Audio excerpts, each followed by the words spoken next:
We believe the purpose of owning a business is funding your perfect life. Welcome to the next generation of growth and opportunity in the inspection industry.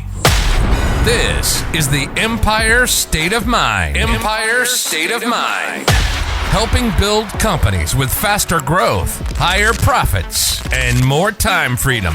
Finally, a podcast for the home inspection industry and beyond. This is the Empire State of Mind. And this is your host, Matt Williams. Welcome to the Empire State of Mind. On today's episode, I have Chris and Erin. We're here in Tampa at an IEB event. Hey guys, welcome so much. Thank you for being on the show today. Dude, we were just, as soon as we sat down, I was playing Letterboxd on the New York Times app. Okay.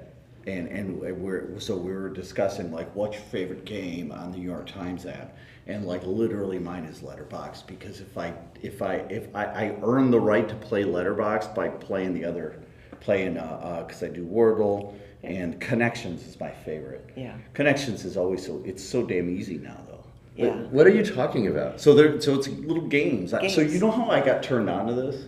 My brother, I got like that double concussion a couple of years ago, right? Uh-huh. And the concussion doctor told me certain like games to play to fix your brain? Well, just to help you like sure a game's keep gonna it fix it moving. all?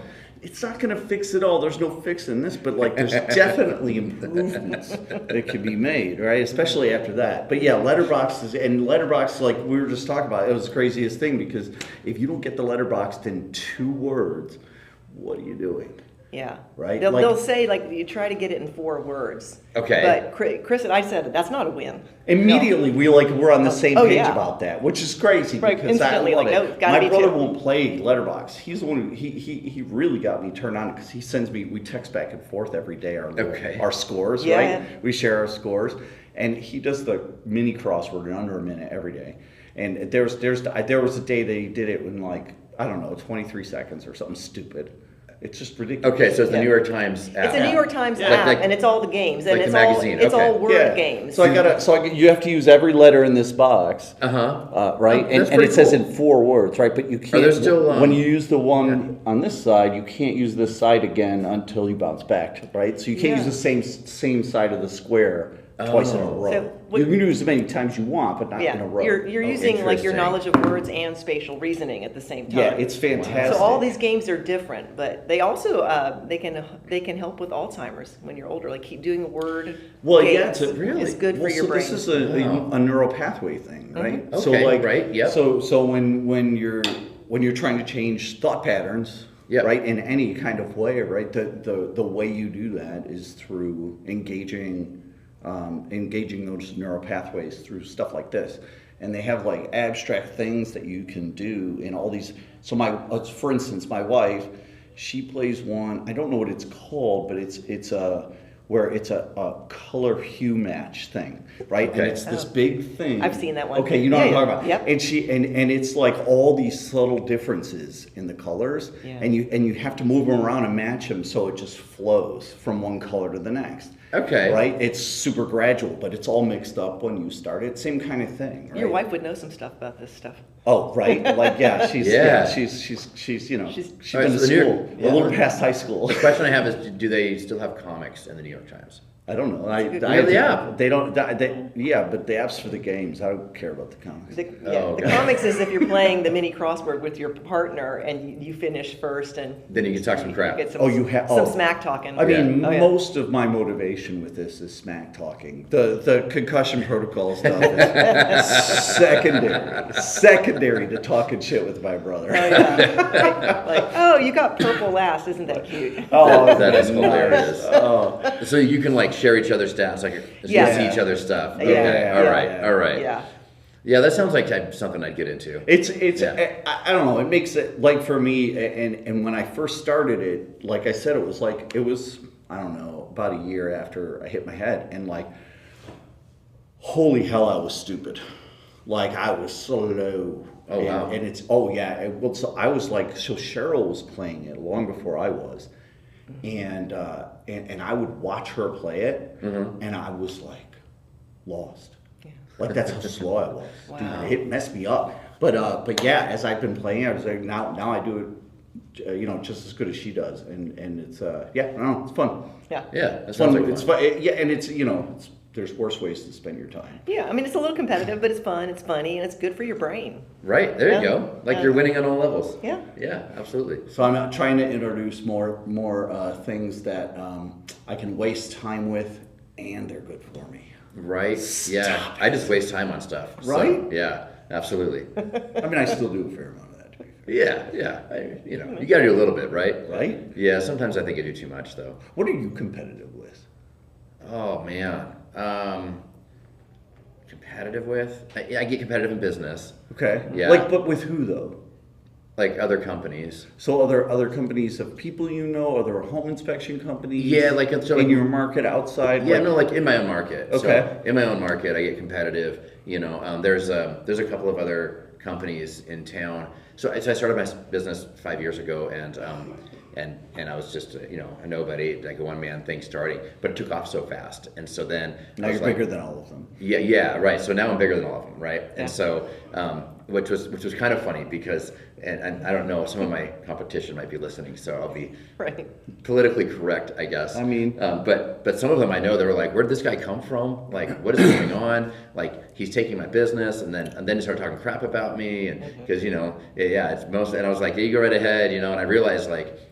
When you start getting closer to the top, you get a target on your back, and all the people that are behind you are shooting at you, and so, but I kind of love it. Like People who, what's the saying? People who are taking shots are always doing it from below you. yeah, they always are. I love that. Yeah, That's good. yeah, absolutely, they are. So it's like I knew that you have a target on your back. It's never on your front; it's on your back. Yeah. And so I kind of took the energy of like them like not liking me. There's one guy in town who. We're friends, I guess, frenemies, and so anyhow, like he makes it a point every time I'll see him, we'll hang out and like have a beer or something, and every once in a while, but every time we hang out, he makes a point to tell me like who doesn't like me and why they don't like me and what they're saying and the shit they're talking. Yeah, a little And- motivating. Yeah, and I'm just like, I think I don't know, I'm not sure why he tells me that stuff, I just laugh and I'm just like, I don't even know who that is. And so.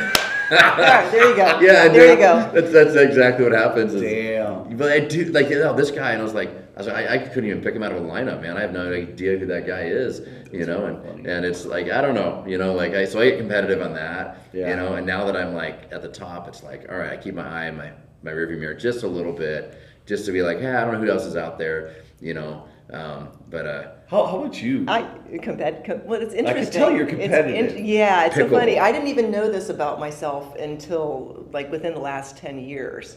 Really? Yeah, so I went back to school after a few decades of working, and I went back to full-time MBA program. Oh, wow. And so most everybody in the class was about like 27 and male. I'm gonna get And one. me. And we were about maybe 2-3 months into the program, and we were all out to dinner. And I said, well, I'm not very competitive, but I think that, and somebody cut me off. And we all referred to each other by last names. So I was Guyton. He was like, what do you mean, Sprague? He's like, Guyton, you're the most competitive person I've ever met in my life. Oh, wow. I was like, really? In which way? And then, so when he said it, then I started thinking about it.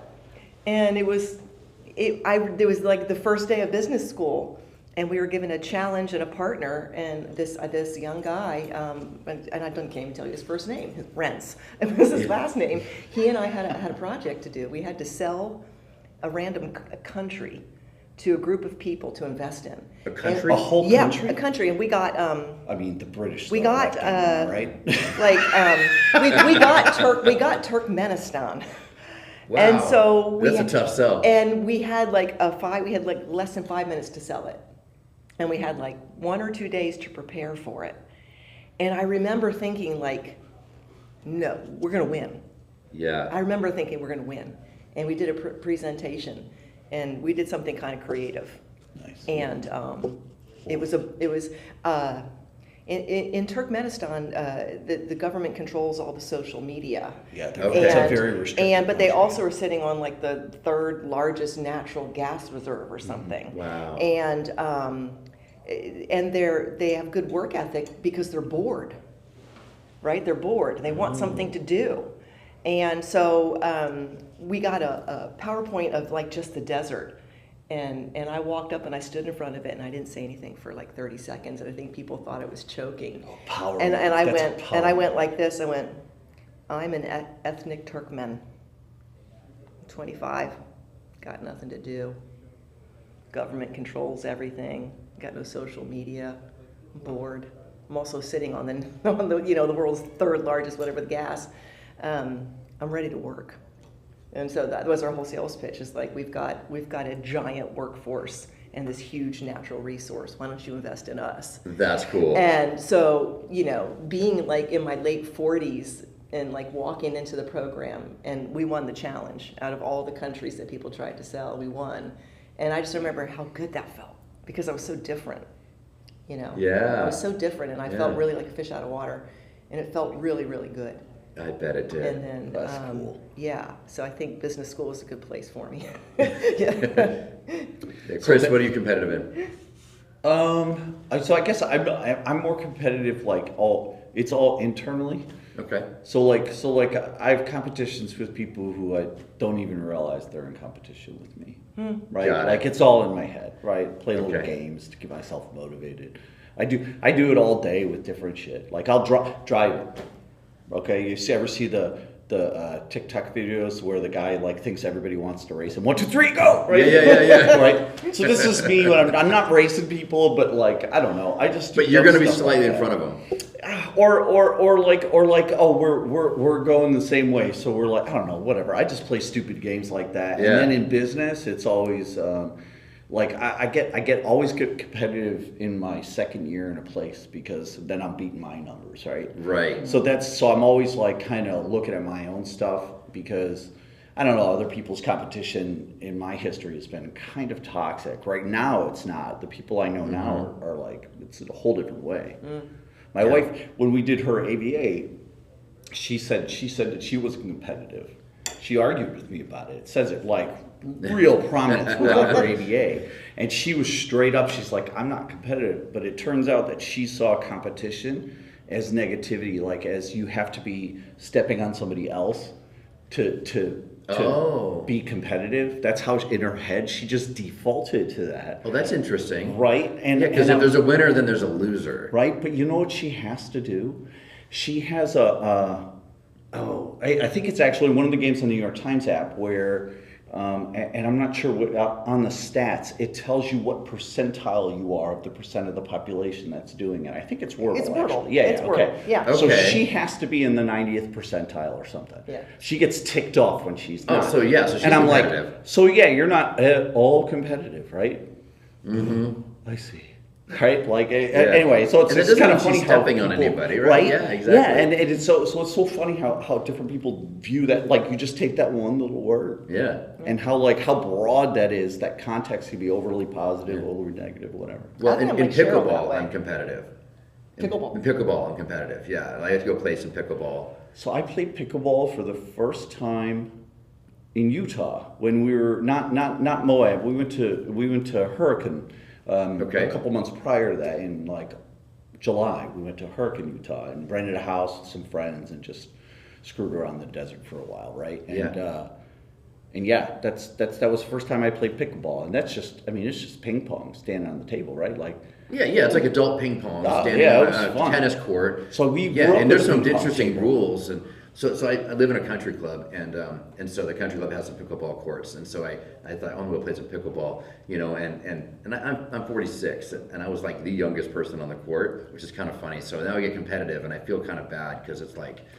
Yeah, eat that, grandma. It's like, people breaking their hips, So and you're you're like, whoa! I know, pretty You're much. stepping over them. Yeah, that's right. Yeah, see, that's when I'm NFL stepping on move. them, right? That's a competition. I'm like, yeah, take that, Karen. Yeah. So- Right. You throw your racket down. You cannot be serious. Is that rheumatoid?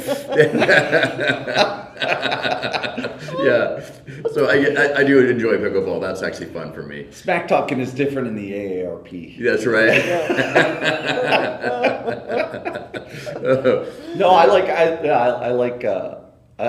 like taking like little words like that and seeing like people how they're nuanced with it and how they're overly negative, like, and it's mostly like the overly negative connotations that stick out for that kind of stuff. People will take certain words and take it certain They ways. hang on that shit, right? They Right, they yeah. really and they'll die by it, not really going off the objective definition, but their subjective experience with it. It's just interesting to me. Yeah, no, that is fascinating. Our vocabulary, we say the same words, but it means something different. Totally. Yeah, Totally. exactly. Yeah. Like some people will say, like, "Hey, what do you want to eat? What do you want to eat for dinner?" You know, and I'm like, "Well, I don't care." But they take it like insulting, you know, and you're like, "Well, wait a minute, that's not. I don't mean it that. I just don't have a preference." You know, Right, they'll take right. "I don't care" as like, I don't care. But it's like, no, I'm not saying that. You know, You don't care about me? right? Yeah, exactly. Yeah. So Yeah. it's funny how like different people can take the same word or phrase and Yeah. interpret it totally differently. Oh, especially like in text.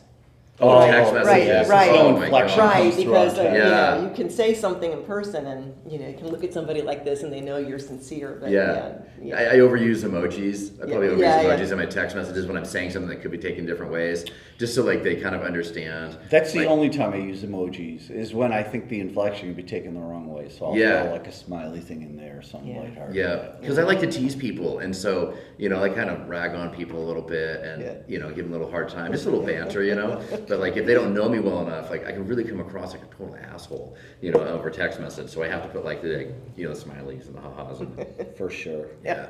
Well, me and my brother are brutal like that. If you read our text messages back and forth, Mm-hmm. you'd just be like, God damn, I hate each other. Right. Right now. Yeah. We're just brutal. Yeah, but you love each other. And, Yeah, oh no. Right, yeah. And we're laughing the whole time. Yeah. Right. Definitely. Yeah. Do you have brother or sister? I have a brother and a sister, so I'm the oldest. I got a Okay. sister that's a middleest, and my brother's the youngest. Are they both in the Albuquerque area? They're both local? No, actually, my brother lives in Springfield, Missouri now. Okay. And my sister still lives in Albuquerque. All right. Yeah, my folks live out in Missouri as well now too. So Oh, the whole wow. family's kind of moved out there. What brought him to Missouri? My brother got a job, and so he was a high-level guy at T-Mobile, the cell phone company. So, Okay. So he got a job position out there, senior site director or something. I don't really know. Do you Yeah. go out there much? I do. So like in the summer, we'll go out and do like a big like vacation thing. So everybody kind of all the siblings and my parents, and then we go rent a huge house on the lake. And my brother has a boat, so he'll bring his boat out there, and then we'll spend a week out there. Oh, sounds nice. It's so much fun. And they have these like resorts there these massive houses. They're designed for this. So like 11 bedrooms, 12 bathrooms. Every bedroom has its own ensuite, and there's like a half bath on the main floor. Massive homes. And there's a whole complex of just massive homes with these big pools, and like it's like a resort area, but it's designed for like family reunion type style.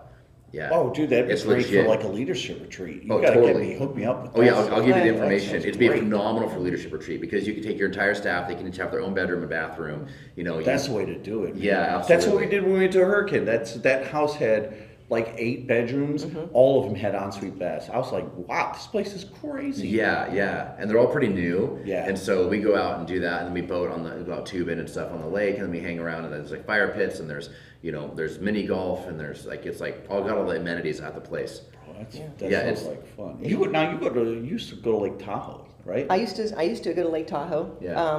In Maryland, there's a place called Deep Creek Lake that we Okay. like to go to. Yeah. And it's interesting that you mentioned that about the house, because I just literally heard yesterday that friends of ours have one of those large houses that you talked about, like 8, 9 bedrooms. Everybody has their own bathroom on the lake in Maryland, and it is fully rented out 90% of the year. Wow. Even in the off season, because it's things like family reunions and business retreats. Yeah. People want a big place where they can all go be together. Yep. And so it's interesting business model. Yeah. Like I really want to dig into it. No, I think it's so this guy has a whole business on it in Missouri, and this guy owns multiple places now, and he keeps building them, and they're always booked out, and it's amazing. It's beautiful what he does. I mean, Yeah. sounds Yeah. like a solid business model, man. That's Yeah. I think it is, yeah. Like Yeah, it works weddings, really business well. retreats, Mm-hmm. family Well, especially- reunions. And the only challenge is that to get into the place, you got to fly into Springfield, Missouri. So there's not many airlines that fly in. They don't fly the big jets. It's only the smaller, like the 2 rows on each side. So Yeah, three. direct flights Yeah, are so there's like no direct uncommon, flights. yeah. And then transportation from the airport to this place is, it's like 45 minutes an hour away from the airport. So if it's not bad, if you get everybody flying in at the same time, and you get like a 15-passenger van or something, Yeah. you can load it all up and make it happen. Yeah. Yeah, That's but- interesting. Like the IEB has retreats, women's retreat, the men's retreat. Well, and Yeah. there's a coaches retreat. Yeah. like tomorrow, I think, right? Yeah. Tomorrow and the next day. Oh, nice. Yeah, so Nice. we're chilling out here we're just staying here, but we've gone to different places. But do you remember, were you at that place we went to all those different houses, Yeah. all spread out? And there was Yeah, that with lake alligators. and- Yes. Oh yeah, there was alligators Yeah, there. there was alligators. Dude, yeah, so they had a swimming hole, like a legit swimming hole, like that Okay. they dug, right? Yeah. And the second day we got there, there was an alligator in there. There was an alligator in the water, and Just chilling. And I looked over. I was on my balcony, and Dirk's out there in a canoe in the course water. he is. Yeah, and he's like, "You want to come in for a ride? I'll give you a canoe ride." I'm like, "Maybe." Yeah, there's Hats, man. Hats. And that's the place there was a turtle there, like like giant that, turtle, the yeah. shell. Just the shell was like huge. Where was this? This It was north of Houston. No. This is north of Austin. Wow. It was like northwest of I Austin. don't think it was of on Lake Texas and Travis. alligators and Yeah. turtles. Oh, Yeah. so I live in Houston, and Brazoria, like there's just the county south of us. There's this big nature preserve. There's alligators everywhere. Like I used to have Shih Tzus. I couldn't bring them there because they looked like a snack to Yeah. an alligator. Yeah, that was exactly. like a Yeah. White Castle, like. Yeah. A Shih Tzu on a retractable. It's like fly fishing. Do I want to catch alligators? With a Shih Tzu. Oh, that's hilarious. Yeah, no, there's a lot of alligators there. So when I first moved to Houston, I worked for True Green, and a woman who worked for me, her I don't know, a friend of her husband's or whatever, he would relocate alligators. So they caught an alligator and it was in her car. Like in the back of her car. Like I'm like, what? Like she had like an SUV, but the seat was folded down and they had it. They taped the mouth? Yeah, they taped the mouth and stuff, and but it was, the rest of it was loose, and they had to get it And it was alive, just out of the car and like into the that's bed some of a Florida truck. stuff, bro. So yeah, like we're in straight Florida up now. Florida That's some stuff. Florida man stuff. Oh, Wow. this is 3-4 weeks after I moved to Houston, and she's like, we have to go and like move this alligator in my truck. It was in the middle of the workday. I'm like, can I help? And she's like, yeah. So I went. I've never touched an alligator before. It was the craziest thing. Yeah. So we went and took this alligator out of the back of the car and put it in this truck so this guy could rehome it or relocate it or whatever the hell they do. It was the craziest thing ever. It was swinging its tail. It was like 6-7 foot long. It was a big ass alligator too, man. It was the craziest thing. Wow. Yeah, it was so random. It was like in the middle of the workday where it's just like, oh, we're going to move an alligator. Yeah. It was it was crazy. That's so crazy. Yeah, that's Houston proper. Like that was in Houston. That's Because they'll go wild. on the bayous. The Yeah. bayous are all over the place. Yeah, I'm not moving to Texas now. Like, I'm good with that. I mean, like, the meth might get you where you're at. The meth? And the meth heads. Yeah. Well, I mean, you've seen Breaking Bad, right? Yeah, it's all takes place there, right? That's a documentary. Yeah, I've never actually seen it. Oh, No, dude, it's no. dark. I Dude, know. it's so that's what I've dark. heard. It's so dark. Yeah, it is not a documentary in my city. It is Yeah. very dark. It's like, a rough show. Yeah, Watch, it's a rough rough. one. It's great TV, but like, Yeah. man, I can't watch stuff like that continuously, especially binge watching, because it just puts me in a crappy headspace. You know yeah, what I mean? and it like just gradually takes you there. Well, it doesn't. No, there's like some opening scenes that are pretty brutal in the show. But like you watch Walter White like slowly Just go. dive. Yeah, like you say him like he's a high school science teacher, and by the end he's like a drug lord, and Wow. the slow progression of him turning into yes. Just this like, and the thing, little yeah. decisions that you see him like this happy-go-lucky guy, and he's like, well, if I just do this, then I can do this. He gets cancer, and he wants to basically make some extra cash to pay for his cancer treatments. And so it's like motivated by that. And then it's like little decision, and then here you are a little while later, and like the guy is doing the darkest stuff possible, because he got this weave this huge web of it's The crazy. whole thing is his massive ongoing insecurity complex. That's Yes. the whole show, Yes, and yes. it just like dives into the deepest corner of that's possible. It was pretty wild. It's a wild Yeah. show. That's a fun show. I like Bryan Cranston. Yeah. His new he's show's incredible. phenomenal. Which What one's is he the new doing? one? Yeah, I don't even know he had him. His Honor. I haven't even heard of it. Is he a judge? The premise is he's a judge, and the premise of the show is he's a judge, and his teenage son does something, and Okay. he does something like not ethical to kind of help his son because he cares about his boy, I don't want to tell you really anything about it. It takes place in New Orleans. Yeah, no spoiler alerts. No, right. it takes place in New Orleans, and the acting is phenomenal, the writing's phenomenal, but he is it's a very similar, like it's a storyline about who he is, I like who he is in the Prince. first episode versus who he is in the last episode I saw. It was really quite remarkable. Yeah. Yeah. He's really a great actor. He really is. He really is. Remember him and Malcolm in the Middle? Dude, that show, that like is such a different look for him. So different. The goofy dad, like Yeah, right. Yeah, then you see him like I am the one who knocks, and it's like what the heck? That's crazy. That's crazy. Yeah. So Erin, do you have any siblings? Well, it's a complicated question because both my parents remarried when I was like 13. Okay. So I went from just having one little brother to having, well, now we're 3 sisters and 3 brothers, and so. Like modern Brady Bunch kind of. Yeah, just like that. Wow. But interestingly, my father married my best friend from 5th grade's mother. Oh, I thought that was going a different way. Yeah. Yeah. When you said best friend, I was thought like, you were oh, my best friend from best 5th friend. grade. Yeah, right. Your mom. Yeah, I was yeah, like, I was like, whoa. Yeah, no, there was this girl, Kristen, and she and I were best friends in 5th grade. And our parents were married to each other. And we introduced our parents, and we shared babysitters and stuff. And then we moved away, and my folks got divorced, and my dad just rolled through town to see how they were doing. And her mother had gotten divorced, and so my dad married my best friend's mother. That's kind of and cool. so your best friends we is became that- sisters. Yeah. And somebody's sisters. like, Wow. "Wow, you guys are close in age. How far apart are you?" We're like, We're 6 sisters months. from another mister. That is We're awesome. 6 months apart. That's kind of cool. Yeah. Yeah. Oh, it's so cool. Yeah. It's so cool. Yeah. That's incredible. And Chris, how about you? You have siblings? Oh yeah, 2 brothers. I'm in the brothers. middle. Yeah. You're the middle? 2 years. One's 2 years older, and my younger brother is 7 years younger. Oh wow. Yeah, and he actually works for Brian.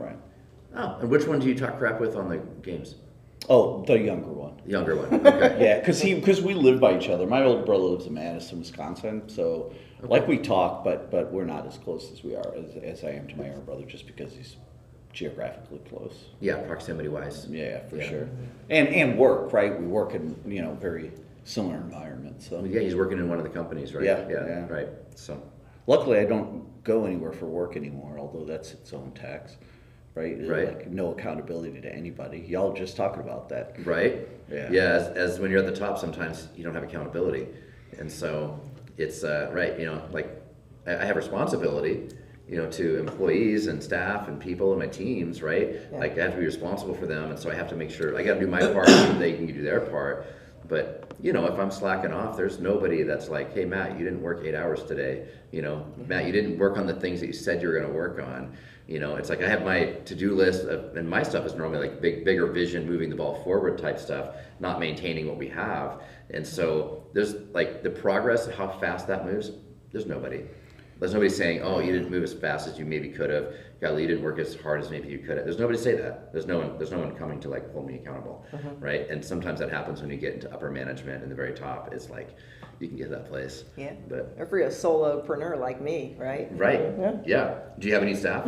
No. So right now, that's glorious. Yeah. So yeah, there's nobody holding you accountable. There's nobody you're responsible for other than yourself. Yeah, and you obviously have responsibilities, but like you're not going to let anybody down if you're like, I'm just going to blow off today and not do anything. Yeah. Now the way I keep myself accountable is I set deadlines on purpose. In other words, like if I've got a client and I've got a meeting and they've asked me to do something for them, I say, okay, before we hang up, let's schedule an appointment. So I know that, like Thursday at 3, I have to finish that project because I have an appointment with my client. Yeah, okay. So that's how I hold myself accountable, because I put things on my calendar. And I never miss a deadline. That's good, right? Yeah. Yeah, I think that's really good. You got to be able to, how do you hold yourself accountable? Yeah. I don't know. Well, it's kind of like diet and exercise. Like I hold myself accountable by Instacarting. I never go to a grocery store, so I only order the groceries that are healthy that I want to eat. And so if there's no bad food in the house, I don't eat bad food. That's brilliant. Yeah, because I go to the grocery store hungry. I make the worst decisions. Oh, that's a bad time to go. Yeah. Yeah. And then I end up with like Skittles and Sour Patch Kids Yeah. and brownies and yeah. Yeah. Yeah.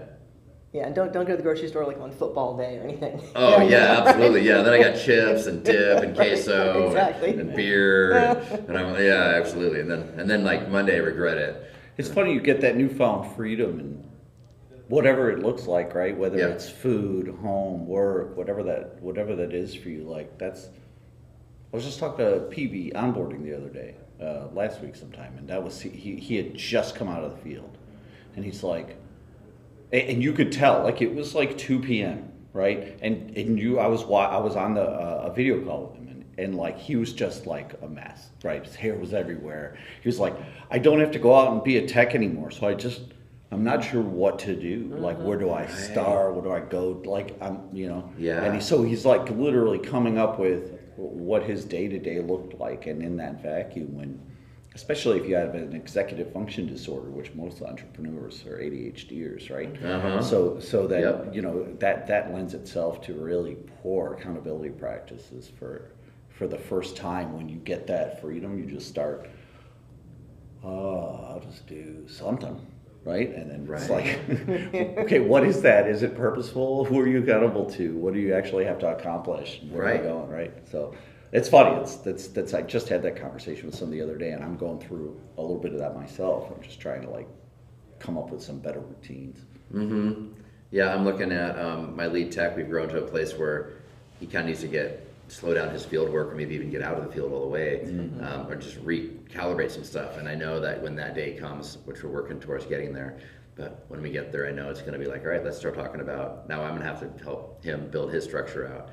I'm not worried about him. He's a hard worker guy, but I think having to shift from like getting up and I know I have these inspections to do, I have these appointments that I have to get done, to, I don't have these hard appointments now. I have lots of free time in the day that I have to hold myself accountable to do stuff, but there's stuff that has to get done to move the ball forward. But yeah, like that shift from like doer to leader in that space is sometimes hard for people. Oh, dude, super hard, especially because the wider the job, the harder I think it gets, right? Because you just, it's like, this is how I used to have to clean my room as a child, is I had to just like throw everything in the middle. It's the only way I could function and clean it. I don't know why. It was the most chaotic way of doing it.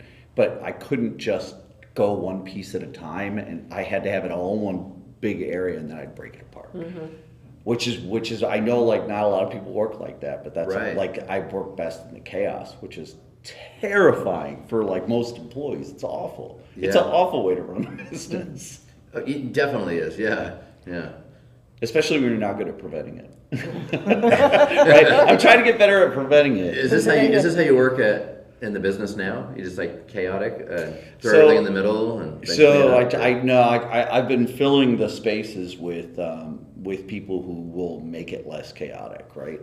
Okay. Because I just know I have limitations in that way, and I'm working on it. It's not something that I'm just leaving alone, but before that, my stuff still needs to go where it needs to go, so I can't just let it go, right? So I have people around me who are like Fiona, and I got a guy, Jake, who runs our service for the pest control, and just phenomenal, organized, structured people, and I am this hand grenade throwing, right, whatever, right? I just making chaos. And you seem like you just make chaos. I mean, everywhere you go.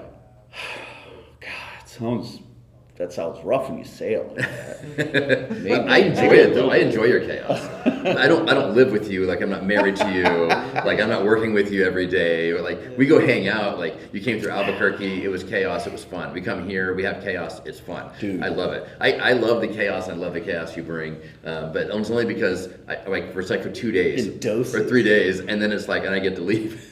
Yeah, I'm not like that all the time, but like I definitely bring an element of it. But it's it's one of the things that served me really well. It's also like everything, right? It's a double-edged sword, right? It's something that has brought me a ton of benefit over the years, but it has also cost me dearly many times. So trying to balance that crazy out with some systems, you know what I mean? Yeah, you get systemize your crazy. Right. Chaos is really hard for me. Are you very structured?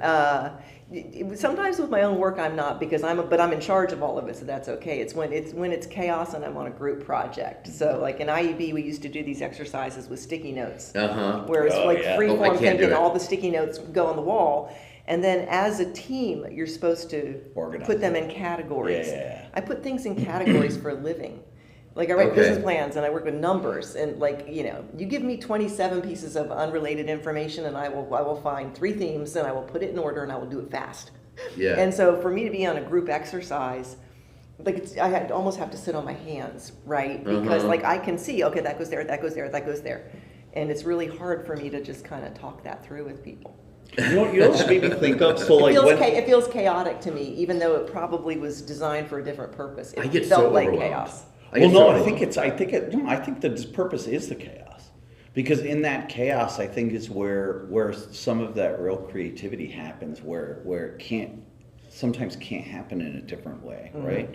At least for me anyway. But I actually, so similarly as you're saying that, right? You know what I thought of? You write. I never went to college, but in high school you write essays, and an essay is the structure is very simplistic, right? You tell them what you're going to tell them, you tell them, and then you tell them what you told them, right? That's the format of an essay, and then we would have to write a outline, a rough draft, and then a final draft, right? Okay. I would write the final draft. You would. That's it. Right. Like it was right the first time. Yeah. What? Like, yeah. Those other Right? drafts are. a So waste I of would time. just turn in the same thing 3 times. That is hilarious. They just would get so pissed off. Like, where's your outline? Where's your rough draft? I don't have one. Yeah. But like, I just did it. Here's I the just work. did it. Finished. But so similarly, right? I would take that information and instantly organize it. I would skip the other steps because it was wasting my time. Huh. Yeah. That's interesting. And I was the kid in high school that had like a package of 3x5 cards where I wrote all my ideas on all the 3x5 cards, and then I would sit in my room and I would put them in piles. And then I would organize the piles, and then I would put each pile in order, and then I would sit them next to my typewriter and I would type my paper. And I still work like that today. Wow. I still work exactly like that today. You're very structured.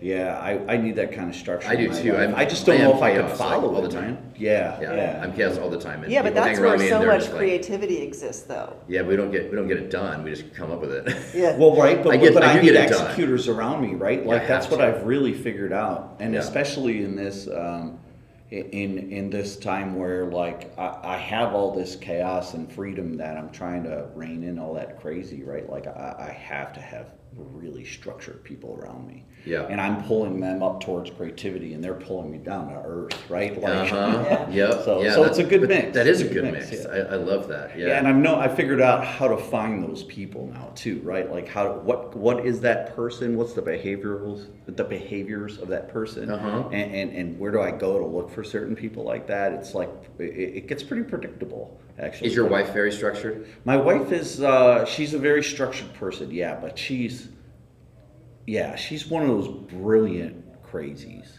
Okay. Like, right? She's an MD, Like PhD. Elon Musk level? Probably. Like she has a PhD in genetics. Oh, wow. She has her MD.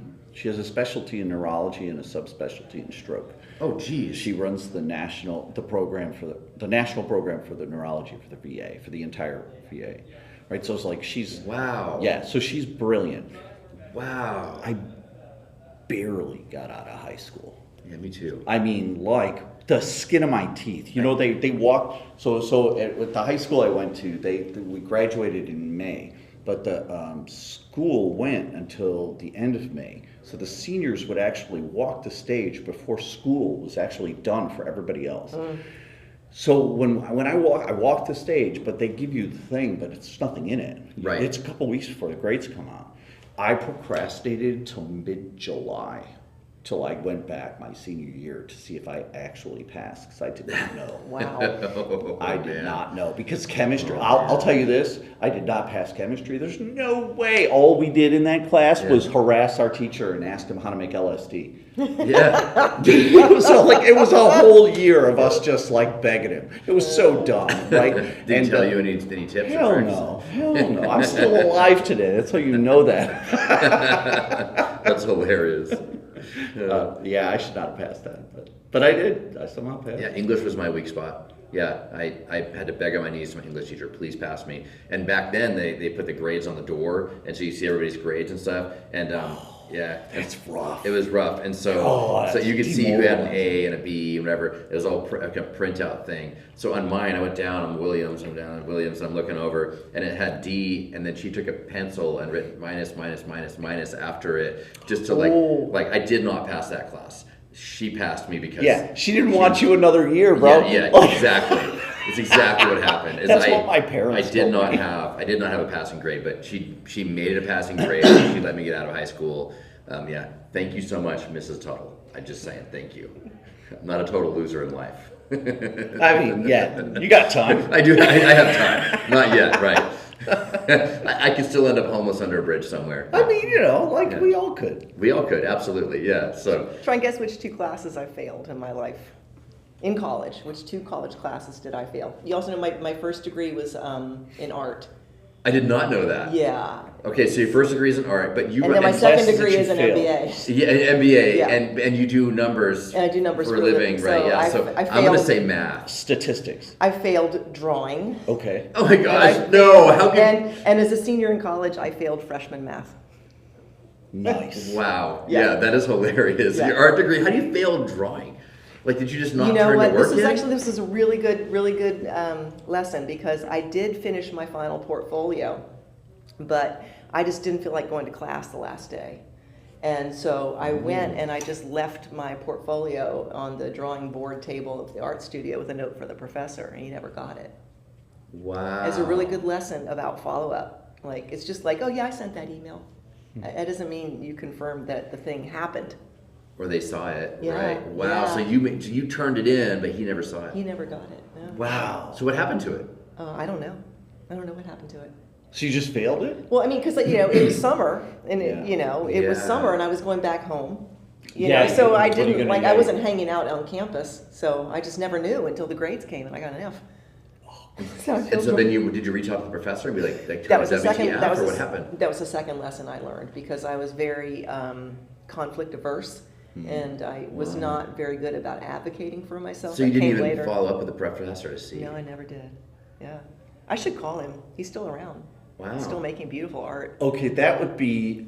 So you I just- want you just to took it. follow up on You that. just You took should the F. totally call that dude and Yeah. say, "Look, bro, I left it right there. Could you go look real quick?" Right. Was it like 3 years ago? I could, yeah. I don't remember You professors' should names. send him a random but I remember email that that guy's says, That is name. so I funny. left something here. FYI. Well, X amount of years ago, Right. like, could you just check Right. for me and see Right. what's there? Because you totally Right. gave me an F. Right, and P.S. It was really good. It was really good. Yeah, that's right. That is so funny. I failed the entire 6th grade. I had to repeat it. Wow, really? Yeah, it was brutal.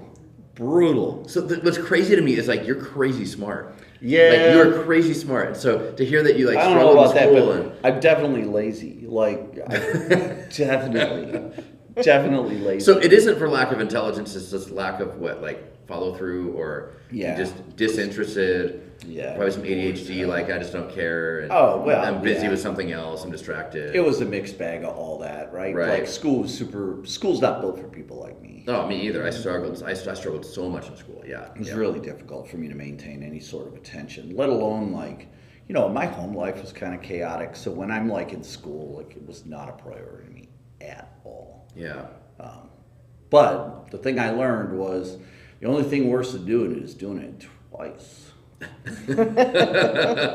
Yeah, there you go. Lesson learned. Yeah, it was, Yeah. yeah, that was rough. But it taught me yeah. a lot. Taught me a lot. You know, our failures teach us way more than our successes, don't they? I know. Yeah. I think that's the only thing that teaches me. Yeah, if I go through enough pain. That's right. Once it hurts bad enough, I might consider What is making it? changes. Pain will stop once it's done teaching you. Oh wow. That's just been